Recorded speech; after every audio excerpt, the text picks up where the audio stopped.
Kung gaano ako sinuwerte sa asawa ko ay gano'n naman ako minala sa ugali ng mga in-laws ko. Kaya naiyak na lang ako nang sinabi ng anak kong nagyayelo pa ang manok na ipinakain sa kanya. Itago na lang natin siya sa pangalang Mutya at itago naman natin sa pangalang Goryo ang kanyang asawa at meron silang isang anak. Nagtutulungan silang dalawang mag-asawa sa kanilang kabuhayan dahil napakaliit lang na sinasahod ni Goryo dahil may family business sila at doon siya nagtatrabaho. Habang si Mutya naman ay meron ding sariling pinagkakakitaan at dahil napakabait ng kanyang mga magulang ay palagi na lang siyang binibigyan buwan-buwan. Ayaw na sanang tanggapin ni Mutya ang binibigay sa kanya ng kanyang mga magulang pero ang sabi nila ay para yon sa kanilang apo. Habang si Goryo naman na minsan ay inaabot pa na mahigit 1 linggo bago pa sahuran dahil ang katwiran ng pamilya ni Goryo ay meron naman daw silang pera. Kaya minsan ay naiinis na lang si Mutya kay Goryo dahil parang kasalanan niya rin naman dahil hindi niya magawang magreklamo. At ang pinakamalaking pagkakamali na nagawa ni Mutya ay ang pumayag na magpagawa ng bahay katabi ng mga kapatid ni Goryo. Dahil mas lalo niya nakilala ang mga kapangitan ng ugali ng pamilya ni Goryo na palagi na lang may issue. Kahit nakafocus lang naman si Mutya sa kanyang pamilya pati na rin sa kanilang kabuhayan. At dahil walang maipinta sa kanya ang kanyang mga biyenan ay gumawa na lang sila ng issue kagaya na lang noong nagpagawa sila ng bahay. Na tumulong daw ang kanyang mga biyenan sa pagpapagawa nila ng bahay para masabi ng ibang tao na pantay-pantay ang turing niya sa kanilang mga anak. Dahil ang mga bahay ng kapatid ni Goryo ay ang mga biyenan niya ang halos nagpagawa pero hindi nila ito inaamin. At kapag nagsasampay naman si Luna ng damit sa labas ay sasabayan naman ito ng kanyang mga in-laws ng pag-iihaw para mausukan ang kanilang mga damit. Sa tuwing magkakaroon din ng inuman ay naglalagay din sila ng lamesa sa harapan o sa gilid ng bahay nila Luna at doon sila mag-iinuman at mag-iingay. Kinabukasan ay makikita niya si Goryo na maagang naglilinis at kapag si Luna naman ang nagalit ay sasabihan lang siya ng maselan. Lahat na lang din ang kilos ni Luna na magaganda ay ginagaya ng kanyang mga in-laws kagaya na lang ng pagtatanim ng halaman at paglilinis ng bahay. Wala naman sanang problema yon kay Mutya pero para sabihin pa ng pamilya ni Goryo na si Mutya ang gaya-gaya ay matatawa ka na lang talaga. Marami pang mga kabastusan ng ugali ang ipinakita sa kanya ng kanyang biyena na babae kaya nawala na rin ng gana si Mutya. Kagaya na lang noon na linggo-linggo niyang binibigyan ng pera ang kanyang biyenan pero nakita ni Mutya na kahit anong ibigay niya ay hindi talaga siya magugustuhan. Kaya ngayon ay mas lalo pa siyang ginawang walang hiya sa mga kwento ng kanyang biyena na babae kaya nasa punto na si Mutya na tinanggap niya na ayaw talaga sa kanya ng kanyang mga biyenan. Sinabihan pa siya ng kanyang biyenan na okay lang naman daw silang lumayo pero noong lumayo naman sila ay sinabihan naman daw sila ng walang pakisama. Kaya alam naman ni Mutya na hindi niya kayang baguhin ang ugali ng kanyang biyenan kaya nagfo-focus na lang siya sa kanyang pamilya at sa kanilang buhay. Pero sa tuwing nagagalit na si Goryo sa kanyang pamilya sa ginagawa nila kay Mutya ay sinasabihan naman siya ng kanyang mga in-laws na pinag-aaway daw sila. Na parang dapat tanggapin na lang ni Mutya ang lahat ng ginagawa sa kanya ng kanyang mga in-laws. Kahit kailan ay hindi sumuporta sa kanila ang mga magulang ni Goryo kaya natatawa na lang si Mutya nung sabihin nilang nakasuporta sila sa kanya. Samantalang sobrang sinungaling ng kanyang mga biyenan dahil hindi man lang nito magawang initi ng uulamin ng kanyang anak. Kaya naiyak na lang si Mutya nang sabihin ng kanyang anak na nagyayelo pa ang manok na ipinakain sa kanya. Isa sa mga dahilan na napansin ni Mutya kung bakit inaayawan siya ng kanyang mga biyenan ay dahil hindi na nagre-report si Goryo sa kanyang mga magulang. Dahil halos lahat kasi ng kapatid ni Goryo ay inirereklamo ang ugali ng kanilang asawa sa kanilang mga magulang. Samantalang ano naman ang irereklamo ni Goryo sa kanyang ugali wala namang masabi sa kanya si Goryo. May pagkakataon pa na bigla na lang siyang sinugod ng kanyang biyenang babae dahil sinisi niya si Mutya dahil nagkautang-utang daw ang isa sa kanyang manugang. Dahil nakikipagsabayan daw si Mutya sa isa niya pang manugang sa pagpapagawa ng kanilang bahay. Kaya sumagot naman si Mutya na kung ano man ang kanilang pinapagawa ay pinag-ipunan nila yun ng matagal. Pero ang sabi ng kanyang biyenan ay kung ano lang daw ang makita niya ay dapat ipantay niya lang ang kanyang bahay. Pero paano magpapantay-pantay ang kanilang bahay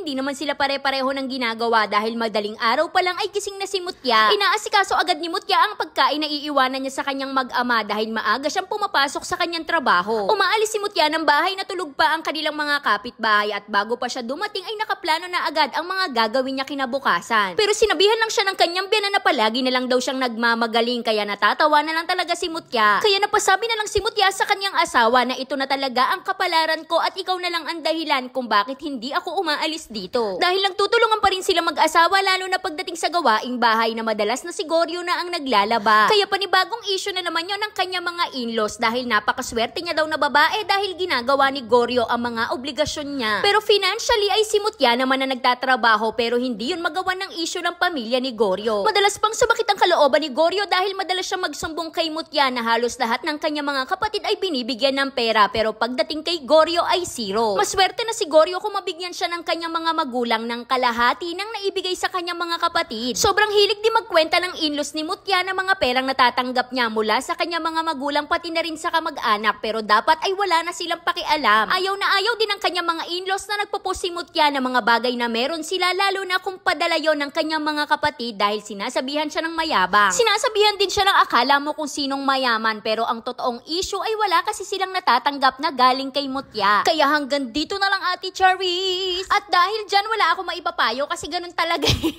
Yung tipong kahit anong gawin mo, kapag ayaw talaga sa'yo ng isang tao, ayaw niya talaga sa'yo. Mabuti man o masama ang gawin mo, may masasabi pa rin sila sa'yo. Kaya gawin mo na lang kung anong gusto mo at hayaan mo na lang silang mainggit kasi mga inggitera yan. Kaya nga diba, lagi kong pinapayong wag kayong inggitera kasi nagiging salot kayo sa buhay ng iba eh. Kasi may mga inggitera talaga ng mga baluktot ang utak. Feeling nila kapag nakakaangat yung kapwa nila ay nilalamangan sila. Kaya para sa ating letter sender ay wag mo na lang silang pansinin dahil kahit yung simpleng paghinga mo lang ay may masasabi pa rin sila. Sasabihin, inuubos mo yung hangin.